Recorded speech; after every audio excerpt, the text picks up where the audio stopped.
Bismillahirrahmanirrahim. Assalamualaikum warahmatullahi wabarakatuh. Maha suci Allah, segala puji dan syukur kita panjatkan kehadirat Allah. Semoga kita selalu dalam bimbingan rahmat dan ridha Allah Subhanahu wa taala. Subhanallah walhamdulillah astagfirullah wa Allahu akbar.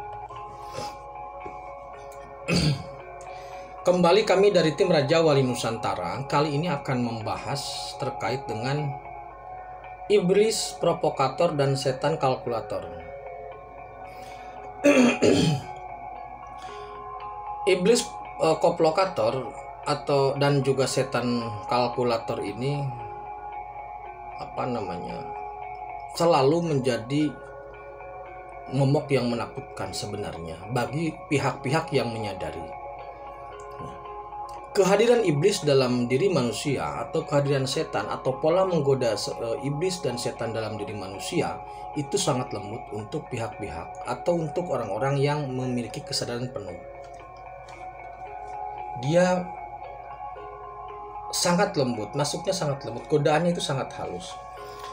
Baik, kita bahas dulu terkait dengan iblis koplokator. Iblis itu polanya itu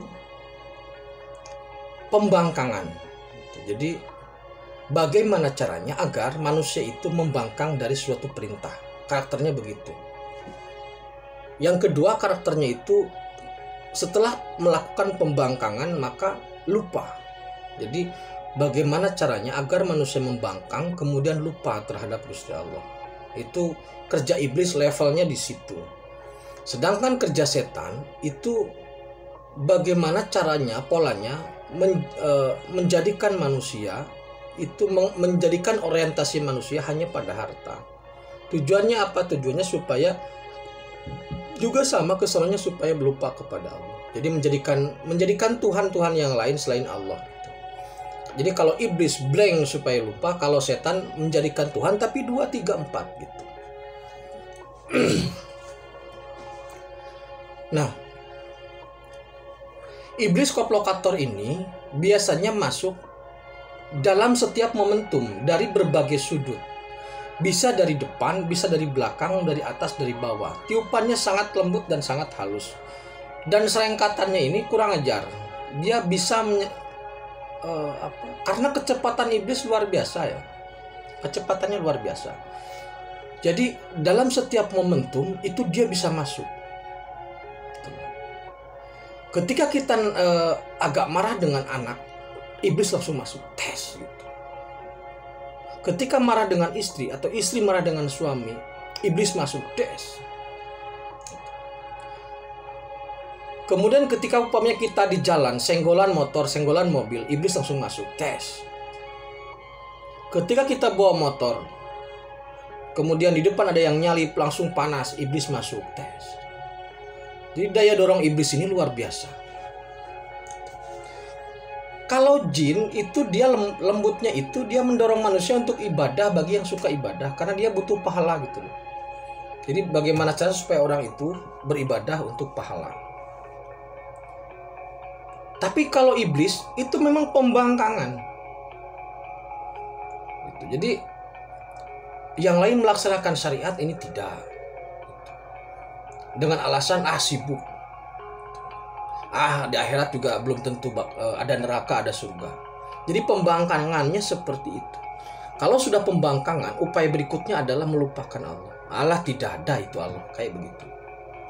Jadi pola iblis koplokator itu adalah melakukan pembangkangan dan juga melakukan melupakan supaya kita melupakan Allah. Nah, kemudian karena pola iblis itu adalah pembangkangan, hati-hati juga ketika Anda menjadi seorang bawahan, maksudnya jadi staf, ada atasan. Dalam situasi apapun, karakteristik pembangkangan itu harus hati-hati karena karakteristik pembangkangan itu karakteristik iblis. Hati-hati. Bagaimana jika pemimpin atau atasan kita dolim, maka cari cara yang baik. Jangan sampai dalam diri masuk karakter-karakter pembangkangan. Karena karakter pembangkangan itu adalah karakter iblis. Jika kita tidak setuju dengan apa yang diperintahkan oleh atasan, maka sebaiknya mencari cara yang lain yang bisa menjadikan solusi terbaik. Jangan membangkang. Kalau membangkang sudah karakter iblis. Itu iblis. Jadi koplokator sekali. Dalam segala hal dia mendorong, menjegal, menginjak, mengangkat, membanting, itu iblis. Yang kedua, setan kalkulator. Setan kalkulator ini kaitannya dengan harta. Sederhana begini. Hari Jumat duit itu cuma ada 20.000 di kantong umpamanya. Harga rokok 15.000. Maka di situ langsung kalkulasi setan, dibantu oleh setan.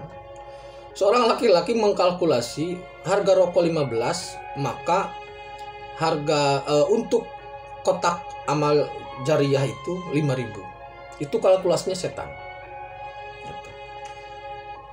Pokoknya segala hal yang terkait dengan kalkulasi-kalkulasi materi, apakah itu yang real ataupun yang imajiner ataupun yang harapan, itu semuanya dikalkulasi, dihitung oleh setan. Jadi setan itu bawa kalkulator.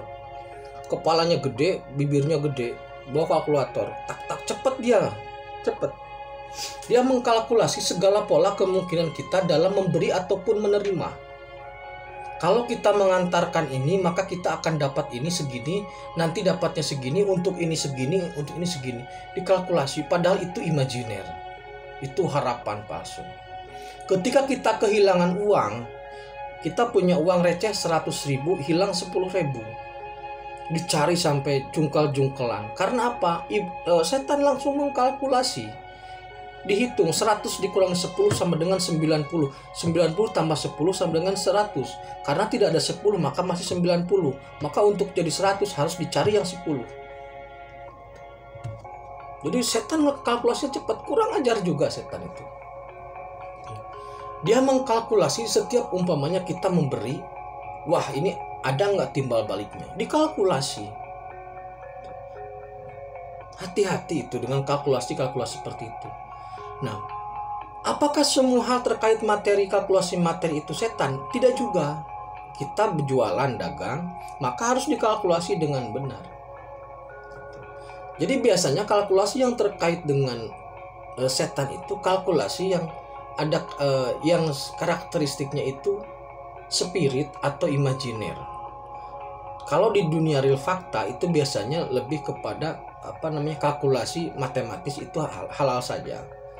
Kita bisnis ya harus dikalkulasi.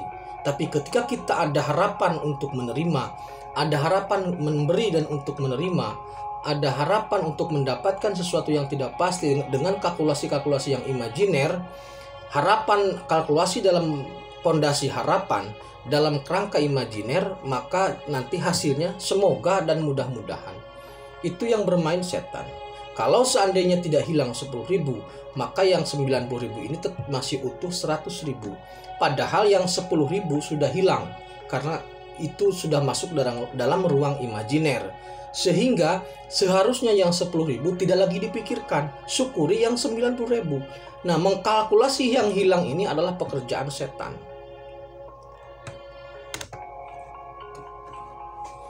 Memang mengalahkan dua. Jadi begini, setan dan iblis itu jangan dikalahkan ya. Jangan dilawan, jangan dikalahkan. Karena apa? Tidak akan mampu. Kita sebagai manusia tidak akan mampu melawan setan atau melawan iblis. Jika dengan posisi seperti ini, dengan fisik seperti ini, dengan keutuhan jasad seperti ini. Apa alasannya? Karena kita ini terbuat dari unsur tanah. Sedangkan setan dan iblis itu dari unsur api. Bagaimana mungkin tanah melawan api? Tidak mungkin, pasti gosong. Maka untuk bisa jadi polanya jangan melawan, polanya jangan memusuhi, tapi anggap saja kita dengan iblis, dengan setan itu berkompetisi untuk bersama-sama menuju ke ridho Allah. Setan berperan menggoda, ya kita berperan beribadah. Yuk. Jadi seperti halnya, jangan berpikir kita dengan iblis setan itu seperti bertinju, head to head, tidak. Tapi harus berpikir seperti lomba maraton, lari maraton gitu loh. Jadi kita fokus ke depan, dengan penuh keikhlasan supaya dengan sendirinya iblis dan setan itu terjungkal gitu loh, kalah. Tapi kita tidak head to head, karena kalau head to head kalah. Nah, apakah bisa manusia mengalahkan iblis dan setan? Jawabannya bisa, tapi dalam dimensi spirit. Kalau menggunakan dimensi fisik, menggunakan akal, menggunakan jasad, mengutak-atik cara mengalahkan iblis dan setan hanya menggunakan pikiran, menggunakan lisan, menggunakan hal seperti itu pasti kalah. Untuk bisa mengalahkan, untuk bisa berkompetisi menang melawan iblis dan setan hanya dengan metode spirit. Kenapa demikian? Karena spirit itu, ruh itu dari cahaya. Cahaya melawan api pasti menang. Logikanya begitu. Jadi untuk bisa mengalahkan dalam kompetisi melawan iblis dan setan, jangan mengandalkan ibadah fisik, tapi harus spiritnya harus kuat, harus keluar. Karena spirit itu cahaya, maka dia pasti menang melawan iblis dan setan. Apakah setannya mati? Tidak, dia kursus lagi. Jadi kalau kita naik kelas ke kelas 2, maka setannya kelas 3. Kalau kita naik kelas karena menang berkompetisi, nanti setan pulang, dia kursus, datang yang baru. Begitu terusnya. Setan tidak akan mati, tidak akan kalah gitu. Nanti dia kursus, balik lagi, goda lagi. Makanya iblis itu provokatornya di situ. Oleh karena itu, mari kita ini harus lebih berhati-hati, harus pintar mendeteksi. Wah, ini ada iblis masuk. Wah, ini ada setan masuk. Wah, ini begini. Bagaimana cara mengantisipasinya? Polanya, omelin aja lah. Diomelin. Jadi kalau umpamanya kita tiba-tiba marah terhadap pasangan umpamanya, wah ini ada iblis masuk. Omelin saja. Iblis gitu. Kamu ngapain di situ? Omelin aja seperti kita ngomelin orang yang kita tidak suka. Omelin. Nanti secara perlahan dia akan pergi. Tapi datang yang baru yang lebih ganas biasanya. Karena naik kelas gitu. Itu cara mengalahkan iblis. Jadi dengan spirit, tidak bisa dengan fisik. Kalau dengan fisik pasti kalah. Itu terkait iblis koplokator dan juga setan kalkulator. Mudah-mudahan pada saat setan mengkalkulasi. Nah, kalau mau mengalahkan setan yang bawa kalkulator, pas dia ngitung masalah amal, masalah sodako dihitung, cabut baterai di kalkulatornya, pasti dia kalah. Demikian terkait dengan iblis koplokator dan setan kalkulator. Tetap tingkatkan iman dan amal soleh. Akhirul kalam. Assalamualaikum warahmatullahi wabarakatuh.